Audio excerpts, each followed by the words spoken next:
दादा नमस्कार. आपल्या गीतेतून शेतकऱ्यांची कथा आणि व्यथा मांडणारे राष्ट्रसंत तुकडोजी महाराज यांच्या स्मृतीस अभिवादन करून मी माझ्या आजच्या मार्गदर्शनाला सुरुवात करतो.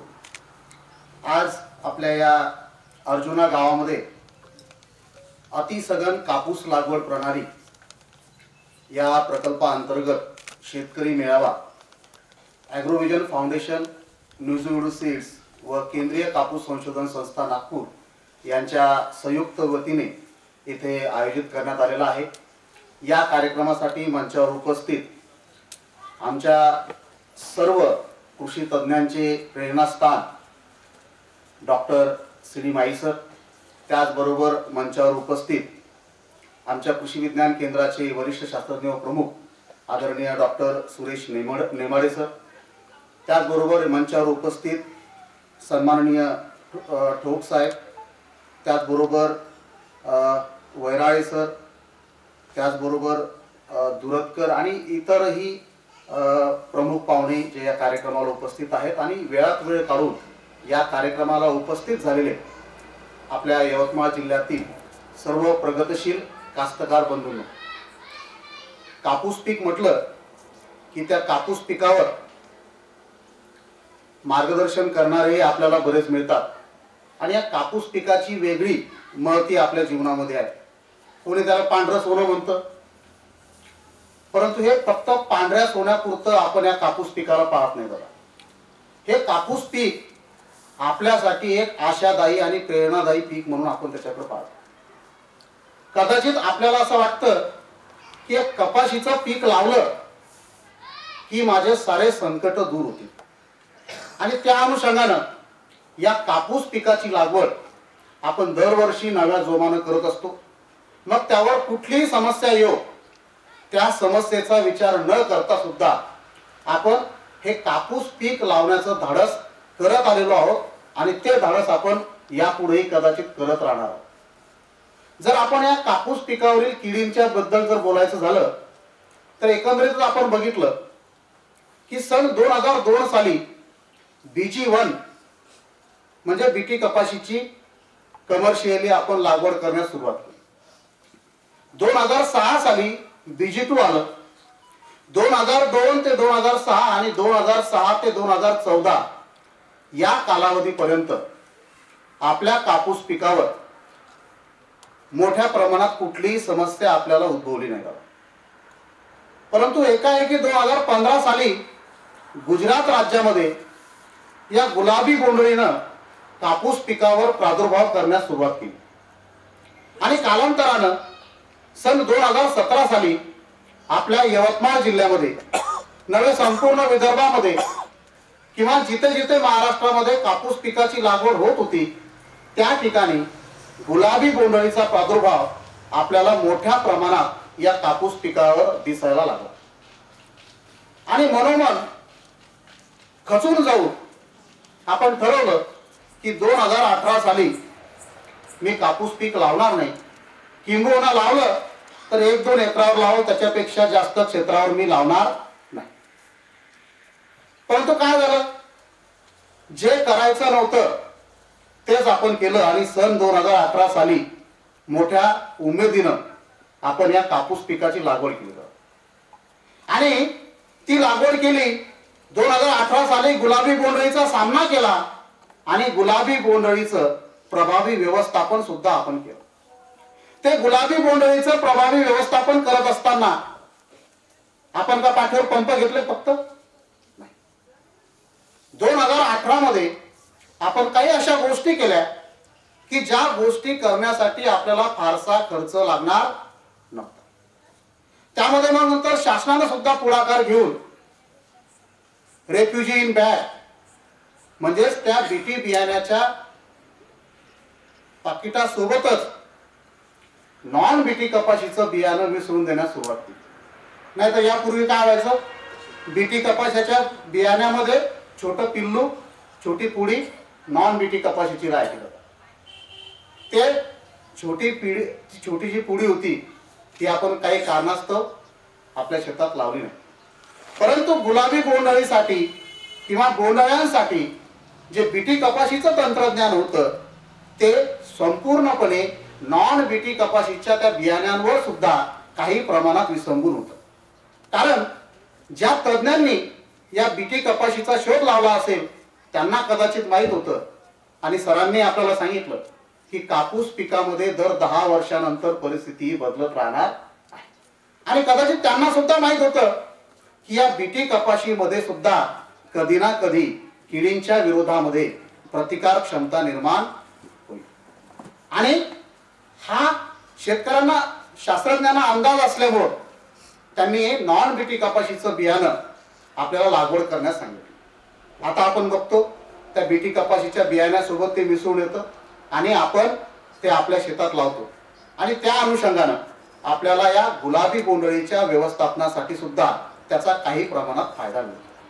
आता एकंदरीत जर आपण विचार केला, कापूस पिकाची लागवड आपण केली, कापूस पिकाची लागवड झाल्यानंतर 25 ते 30 दिवसानंतर आपण पाठीवर पंप घेतो आणि काही ठराविक कीटकनाशक आपले आहेत त्याच्यामध्ये मोनोक्रोटोफॉस, ॲसिफेट, फिप्रोनिल यासारख्या कीटकनाशकांचा वारंवार वापर आपण आपल्या कपाशीवर करतो. त्यानं काय होतं, आपल्या कपाशीची काही वाढ जास्त होते. कालांतरानं कपाशीचं झाड 5.5-6 फूट त्याच्यावरती सुद्धा आपलं वाढतं आणि नंतर जेव्हा गुलाबी बोंडअळीच्या व्यवस्थापनासाठी आपल्याला फवारण्या कराव्या लागतात तेव्हा मग आपल्याला फवारणी करणं थोडं अवघड होतं. तर या अनुषंगानं आपलं कापूस पीक 25 ते 30 दिवसाचं झालं की सर्वप्रथम आपण काय केलं पाहिजे, तर एकरी 40 पिवळे चिकट सापळे आपण लावले पाहिजे. आता एकाएकी आपल्या कापूस पिकावर रस शोषण करणाऱ्या किडी, मावा, तुडतुडे, पांढरी माशी, फुलकिडे या किडींचा प्रादुर्भाव एकदम वाढत नाही, तो हळूहळू वाढतो. त्या अनुषंगाने जर पिकाच्या सुरुवातीच्या अवस्थेमध्ये आपण एकरी 40 पिवळे चिकट सापळे जर लावले तर आपल्याला या रस शोषण करणाऱ्या किडींचं अतिशय प्रभावी व्यवस्थापन करता येतं. आणि ज्या प्रक्षेत्रामध्ये आपण फिरलो त्या प्रक्षेत्रामध्ये कदाचित आपण पाहिलं असेल, आमचे श्री मिलिंद दामले यांनी पिवळे चिकट सापळे सुद्धा त्यांच्या शेतामध्ये लावलेले आहेत आणि त्या पिवळ्या चिकट सापळ्यांवरती वेगवेगळे रस शोषण करणारे कीटक तुम्हाला तिथे चिकटलेले दिसतील. आता या पिवळ्या चिकट सापळ्यांचा वापर झाला, 45 दिवसाचं आपलं कापसाचं पीक झालं की पात्या लागायला सुरुवात होते. या अवस्थेमध्ये एकरी 2 कामगंध सापळे गुलाबी बोंडअळीचे जर आपण लावले तर आपल्याला या गुलाबी बोंडअळीचं सर्वेक्षण वेळोवेळी करता येतं. कारण एकदा आपल्या कपाशीच्या बोंडामध्ये गुलाबी बोंडअळी घुसली की आपल्याला तिचं व्यवस्थापन करणं अवघड जातं आणि ती गुलाबी बोंडअळी तिचा प्रादुर्भाव कधी होणार आहे हे आपल्याला लक्षात येण्यासाठी आपण प्रति एकरी 2 कामगंध सापळे अवश्य लावले पाहिजेत, जेणेकरून त्या एका एकर क्षेत्रामध्ये फक्त त्या 2 कामगंध सापळ्यामध्ये सलग 3 दिवस 7 ते 8 नर पतंग जर आपल्याला आढळायला लागले तेव्हा आपण समजून जायचं की येणाऱ्या काळामध्ये गुलाबी बोंडअळीचा प्रादुर्भाव हा होऊ शकतो. त्यानंतर 55-60 दिवसाचं पीक झालं की फुलं लागायला सुरुवात होते. या परिस्थितीमध्ये जर आपण आपल्या कापूस पिकातील फुलांचं बारकाईने निरीक्षण केलं आणि ती अर्धवट उमललेली गुलाबाच्या कळीसारखी बंद झालेली फुलं जर आपण वेळीच ओळखली, अशा एका एकर क्षेत्रामध्ये 10 फुलं जरी तुम्ही डोमकळ्या ओळखल्या तर त्या 10 फुलांपासून 2 महिन्यात तयार होणाऱ्या 1 लाख कळ्यांचं व्यवस्थापन ते 10 फुलं तोडून नष्ट करून तुम्ही करू शकता. त्यानंतर निंबोळी अर्क स्वतः तुम्ही घरी तयार करून त्याचा वापर करू शकता किंवा बाजारामध्ये वेगवेगळे नीम आधारित कीटकनाशक 300 ppm ते 50,000 ppm या तीव्रतेचे बाजारामध्ये उपलब्ध आहेत. आता कोणतंही रसायन मारलं आणि वेगवेगळ्या रसायनांचा गोपाळ काला केला की एक गोपाळ काला आपला गोड होतो असा समज आपला आहे की, परंतु आपला गोपाळ काला दादा अजून गोड झाला का? 4-5 रंगाचे औषधं आपण एकत्र मिसळून मारले, एक कीटकनाशक, त्याच्यात दुसरं एखादं अजून कीटकनाशक, एखादं बुरशीनाशक, एखादं त्याच्यामध्ये टॉनिक, एखादं वरखत, अशा 4-5 रंगाच्या औषधाचा गोपाळ काला करून सुद्धा दादा आपला काही गोपाळ काला गोड झाला. आपण काय म्हणतो, गोविंदानं काला केला, आजचा काला गोड झाला. पण आपला काला गोड होत नाही, कारण तो कीडनाशकांचा आहे, तो विषांचा काला आहे. त्या अनुषंगानं या रासायनिक कीटकनाशकांचा वापर करत असताना त्याच्याकडे आपण शेवटचा पर्याय म्हणून पाहणं गरजेचं आहे. मग त्यासाठी निंबोळी अर्काचा वापर आपण केला पाहिजे. नंतर 60 दिवसाचं पीक झालं, आता आपण कोणत्याही रासायनिक कीटकनाशकाचा फवारा घेतला नाही, पिवळे चिकट सापळे लावले, कामगंध सापळे लावले आणि निंबोळी अर्काचा वापर केला. आता तुम्ही रस शोषण करणाऱ्या किडींच्या व्यवस्थापनासाठी कोणतंही एखादं केंद्रीय कीटकनाशक मंडळ फरीदाबाद शिफारशीत एखादं औषध फवारा तुम्ही तिथे करू शकता. त्यानंतर आता जर आपल्या शेतामध्ये गुलाबी बोंडअळीचा प्रादुर्भाव होऊ नये असं आपल्याला वाटत असेल तर एकरी 3 ट्रायकोकार्ड या प्रमाणामध्ये जर आपण शेतामध्ये 7 ते 10 दिवसाच्या अंतरानं 5 ते 6 वेळा या प्रमाणात जर ते ट्रायकोकार्ड जर आपल्या एकरामध्ये जर आपण शेतामध्ये लावले तर जैविक पद्धतीनं सुद्धा आपण गुलाबी बोंडअळीचं व्यवस्थापन करू शकतो. कृषी विज्ञान केंद्र यवतमाळ हे मागील 2-3 वर्षापासून हे ट्रायकोकार्ड सुद्धा तयार करत आहे. परंतु आपल्याकडून ती मागणी नसल्यामुळं आणि ते कल्चर आम्हाला सातत्यानं मेंटेन ठेवावं लागत असल्यामुळं आम्हाला त्या प्रमाणात ट्रायकोकार्ड निर्मिती करण्यामध्ये थोड्या अडचणी येत आहेत. परंतु जर आपण शेतकऱ्यांनी जर पुढाकार घेतला तर तसे ट्रायकोकार्ड सुद्धा कृषी विज्ञान केंद्र यवतमाळच्या माध्यमातून तुम्हाला उपलब्ध करून दिलं जाईल. दादा, आपली वय पूर्ण या कापूस पिकामध्ये गेलं, या गुलाबी बोंडअळीचा अंड पाहिला का आपण उभ्या आयुष्यात? मी तुम्हाला इथं मार्गदर्शन करू आलो. मी सुद्धा माझ्या उघड्या डोळ्यानं गुलाबी बोंडअळीचं अंड पाहिलं नाही. पण हा जो काही तुम्हाला ट्रायकोकार्ड विषयी मी माहिती सांगितली, हा ट्रायकोग्रामा मित्र कीटक त्याच्या आयुष्यामध्ये 95 गुलाबी बोंडअळीचे अंडे शोधून त्याच्यामध्ये स्वतःचं अंड घालून अंड्याचं परजीवीकरण करून त्या अंडी अवस्थेमध्ये गुलाबी बोंडअळीचं प्रभावी व्यवस्थापन करण्याची क्षमता.